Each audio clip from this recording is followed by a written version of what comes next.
എല്ലാവർക്കും ശ്രീവിദ്യാ സമ്പ്രദായം, എല്ലാവർക്കും കാളി സമ്പ്രദായം, എല്ലാവർക്കും അഹോര സമ്പ്രദായം, എല്ലാവർക്കും മൃത്യുഞ്ജയ സമ്പ്രദായം, എല്ലാവർക്കും വൈഷ്ണവ സമ്പ്രദായം, എല്ലാവർക്കും നരസിംഹ സമ്പ്രദായം. അങ്ങനെയല്ല. തന്ത്രത്തിൽ അങ്ങനെയല്ല. തന്ത്രത്തിൽ ഇൻഡിവിജ്വലാണ്. ശിഷ്യന്മാർ തൻ്റെ അടുത്തേക്ക് വരുന്ന സമയത്ത് ഗുരു പലതരത്തിലുള്ള പരീക്ഷണ നിരീക്ഷണങ്ങൾ നടത്തി അദ്ദേഹത്തിൻ്റെ മാനസിക തലവും ശാരീരിക തലവും ജീവിത സാഹചര്യങ്ങളും എല്ലാം കൂടി മനസ്സിലാക്കിയിട്ട് ആ വ്യക്തിക്ക്, ഗുരുവിന് ഏറ്റവും ഉത്തമം എന്നുള്ളതല്ല, ആ വ്യക്തിക്ക്, ശിഷ്യന് ഏതാണോ ചേരുന്നത് അതാണ് പഠിപ്പിക്കുന്നത്. ഇവിടുത്തെ ഒരു പ്രത്യേകത, തന്ത്രശാസ്ത്രത്തിൻ്റെ ഏറ്റവും വലിയ പ്രത്യേകതയും അതാണ്. ഗുരുവിനെക്കാട്ടിലും കൂടുതൽ പ്രാധാന്യം ഇവിടെ ശിഷ്യനെ പലതരത്തിലുള്ള പരീക്ഷണ നിരീക്ഷണങ്ങളിലൂടെ കടത്തി വിട്ടിട്ടാണ്. ബേസിക്കായിട്ടുള്ള കുറച്ച് സാധനങ്ങളും കാര്യങ്ങളൊക്കെ പഠിപ്പിക്കും.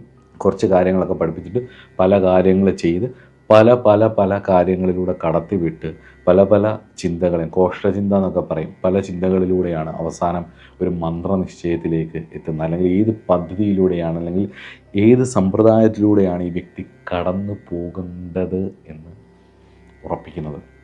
അതുകൊണ്ട് തന്നെ തന്ത്രശാസ്ത്രം അനുത്തമം എന്ന് പറയുന്നതിനകത്ത് ഇതുപോലൊരു ശാസ്ത്രം വേറെയില്ല ഈശ്വര സമ്പ്രദായത്തിന്.